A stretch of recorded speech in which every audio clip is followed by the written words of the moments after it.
Reka mbashimire mwese mukunda gukurikira ibiganiro by'Abimana TV, ndabakunda cyane aho muri hose.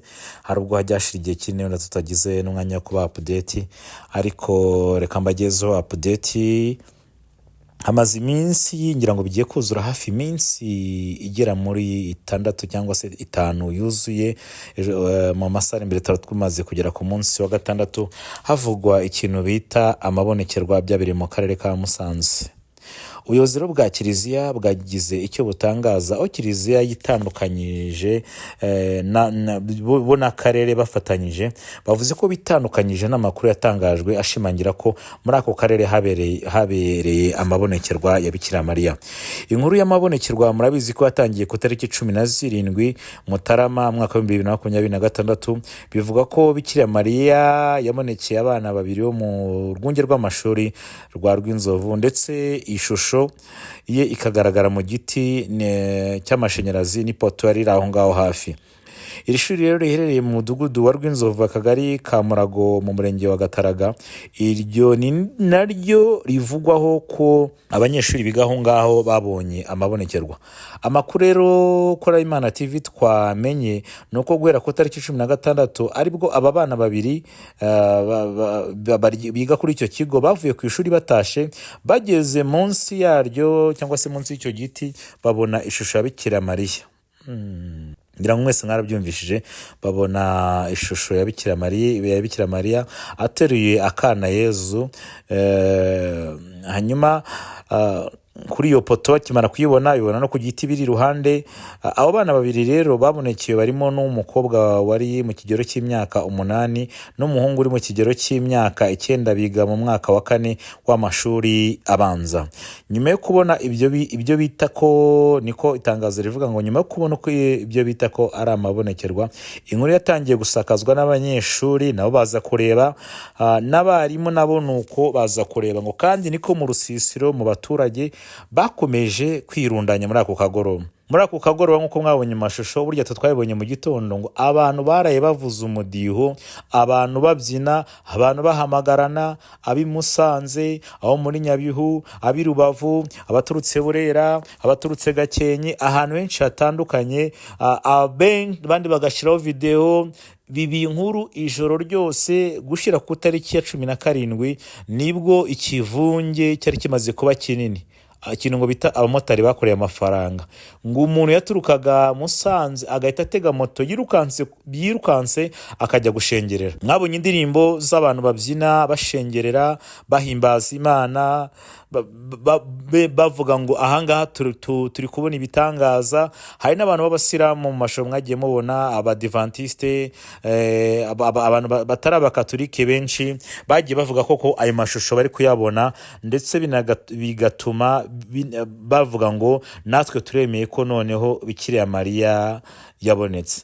Ubu rero uyu munsi wa none, nubwo abo madini atandukanye babyemeje, ibihumbi n'ibihumbi, ndavuga ibihumbi n'ibihumbi kuko abari aho ngaho bari barenze 1000, na n'uyu munsi biracyavuga ko usibye ko hafashwe ibyemezo bagatema ibyo biti, ariko abantu bakomeje kuhafata nk'ahantu hatagatifu. Mwumve ibintu bitangaje, abantu bakomeje kuhafata nk'ahantu hatagatifu. Mu gihe Kiliziya rero, padiri mukuru wa paruwase ya Busogo ibarizwa muri ako gace, yavuze Jean Bosco Nambaje, abinyujije ku tangazo yasohoye ku tariki 18 Mutarama mwaka wa 2026, yavuze ko kwemeza amabonekerwa bigira inzira binyuramo, ndetse anasaba abaturage kwirinda ibihuha. Ibintu ngira ngo bishobora no kuzana, simbizi wenda abantu babizi neza niba bidashobora kuzana amakimbirane muri Kiliziya. Biravuga ko hari nabaje gushengerera, nyaboneka abandi ku ruhande bo mu nzego za Kiliziya. Ni amakuru twagiye twumva n'abaturage natwe tudahagazeho, ko nabo bagiye banyaruka buhoro buhoro, ariko ngo kubera gutinya igitutu cyangwa se kubera gutinya ko barababaza ajyaye mabonekerwa, ngo buri muntu wese akaza gushengerera, abapadiri cyangwa ngo ababikira ariko biyoberanyije kugira ngo koko bamenye amakuru ahagije. Ngira ngo nicyo kizatuma wenda kiliziya wenda kuba padiri biyoranyije n'ababikira birashoboka ko aribo bazemeza ko ari amabonekerwa. Ariko uyu munsi wa none padiri yatangaje ko rwose abakristo bakwiriye kwirinda ibyayo mabonekerwa mu gihe bitari byemezwa, bitari byashirwa ku murongo. Yongera kubasaba gukurikiza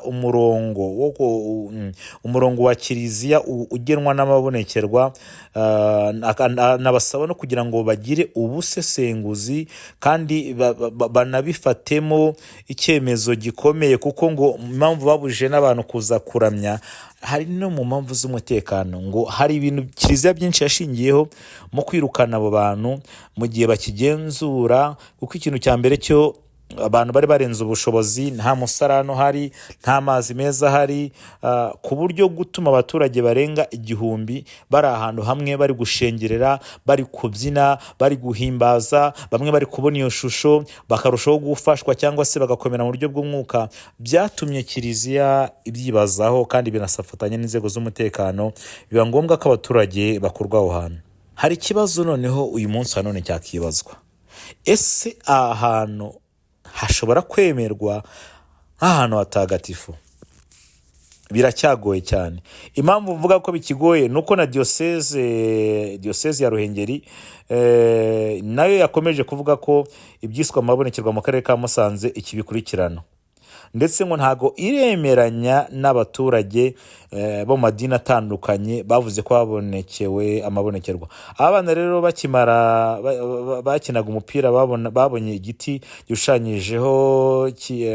gishushanyijeho ishusho ya Bikiramariya, nk'uko mwabibonye. Babibwira ababyeyi babibwira abaturanyi, abantu nk'uko nabibabwiye baratega amamoto, abandi batega imodoka zihariye. Ngira ngo byari bimaze kuba ahantu abantu bashobora kubona ko uburyo bwo kuhakira ari butoya kandi budakwiriye, ndetse n'imirimo y'abaturage bari aho ngaho yari yaharenganiye, kuko uburyo abaturage baje gushengerera noneho banamubona, umudivantiste yamubona agaha Imana icyubahiro, abarokore bayibona nabo bagahereza Imana icyubahiro. Byari bigusa nkaho ibintu byabaye akavuyo kandi bitari byafata umurongo. Babwire ko aho hantu ni ahantu hatoya ku buryo kwakira abaturage bagera mu 1000. Ubwo ndimo ndavuga abantu bakuru utabarimo n'abana, kuko abana bo bari benshi baherekeje ababyeyi babo kugira ngo bazakire abantu barenze 1000 aho hantu hatoya. Ngira ngo byari 1000 by'abaturage byahageze, hatari umusarani, hatari amazi neza, kandi ikindi ukabona ko byahagaritse imirimo yose yo muri iyo centre, imirimo yose y'ahantu hegera aho ngaho. Bose mu turere dutandukanye, abateza moto, abateza imodoka, abaje n'imodoka zabo, abaje n'amaguru, abanyamakuru, byari bimaze kuba ikivunge ku buryo gufata icyemezo cyo kuvana abantu baho ngaho, abantu baharaye bashengerera, abantu bahiriwe, abo bose bakeneye amazi meza, kandi ari nako bari gukoresha imisarani y'icyo kigo cyangwa se toilette cyangwa se ubwiherero bw'ikigo cy'amashuri, hatari n'uburyo bwo kugira ngo hagenzurirwe umutekano. Birumvikana ko banatekereza ko n'abajura bashobora kwivanga aho hantu. Birumvikana ko bashobora no kubona ko hari ibisambo byagira n'aho hantu.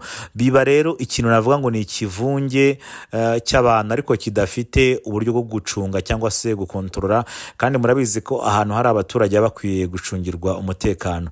Byabaye ngombwa rero ko babatema icyo giti n'iyo poto bayivanaho kugira ngo barebe ko bahagarika umuvundo w'abaturage n'ikivunge kinini cy'abaturage gikomeza kwerekeza mu karere ka Musanze, mu murenge wa Gataraga, hariya Rwinzovu, bakomeje kuramya ndetse no guhimbaza. Abandi na n'ubwo baracyatega bavuga ko bagiye gushengerera. Hari amakuru ndi kumva ko ubungubu bitoroshe kuhagera ko aho hantu ubungubu hari gukorerwa ubushakashatsi, cyangwa se n'inzego z'umutekano zikaba zifasha cyangwa se zikaba zibuza abaturage kuhegera cyane, kuko byatera undi muvundo, kuko nta buryo bwo kwicara buhari, nta buryo bwo kuvuga ngo babakingira, nta buryo bw'umutekano bwuzuye mu rwego rwo kubarengera, haba mu buryo bw'isuku n'ibiribwa ndetse n'amazi meza ashobora gukwira abo bantu bose. Niyo mpamvu rero aho hantu kiliziya yasabye ko kiliziya katedrali ya Ruhengeri nayo yasabye ko abantu babitonze cyangwa se mu gukwirakwiza ibihuha nabyo bakitonda, kuko kiliziya uyu munsi wa none iracyayifata nk'ibihuha. Bamwe bakavuga ngo n'ubundi ntabwo ari nk'uko Yezu cyangwa se Yesu yereka abakomeye, ngo yatangiye yerekana mu boroheje. Ibintu rero turacyabihanga amaso, turacyabikurikirana. Ndabizeza ko mu gihe kiri imbere nzaganiza aba bana, mba numva cyangwa se nshaka kumenya uko byagenze mu by'ukuri mu gihe igihunga kimaze kubashiramo. Ngiye nk'Abimana TV nzabegera, ese mu by'ukuri iyi nkuru mwayibonye gute, byagenze gute? Usibye ko nubwo abana batayivuga, abantu bakuru barangije kwemeza ko ari amabonekerwa, haba mu madini atandukanye barangije kwemera ko ibyo bintu babibonye. Ntabwo gihe nari mpari, sinanubwo nari mpari, ariko ako kanya ka none, ariko amakuru angeraho muri aka kanya ka none nuko abaturage benshi bemeje ko ayo mabonekerwa koko ariyo. Dutegereje ko kiliziya yemeza, usibye ko nkurikije uko abaturage nababonye bavuga ko naho kiliziya itayemeza, bucyambere cyo babonekewe kandi bakizera, bagatangira gushengerera nyina wa Yezu cyangwa se nyina wa Yesu Bikiramariya umwamikazi. Rero reka mbabwire ngo ibihe byiza, mukomeze musenge kandi mugire kwizera. Ahari byaba ari byo iby'umwuka bigenzurwa n'umwuka. Ubwo reka dutegereze uko kiliziya izakomeza kubyitwaramo mu gihe kiri imbere, kubera ko ntekereza ko iri ari ihurizo muri katedrali ya Ruhengeri. Aho mu karere ka Musanze rero mukomeze muduha amakuru, kandi reka mukomeze kutubwira abaturiye, ese urujya n'uruza rw'abantu nk'uko nabyumvaga uyu munsi uracyakomeje, bimeze bite? Abantu bari kuza gushengera cyangwa se bafashe nk'abana batagatifu, nk'uko bamwe batangiye kuvuga ko bagiye kujya baza kuhasengera. Ijuru mwese ribiyereke kandi Imana ikomeze bishimire. Mukomeze mugire ibihe byiza. Abimana TV turabakunda cyane.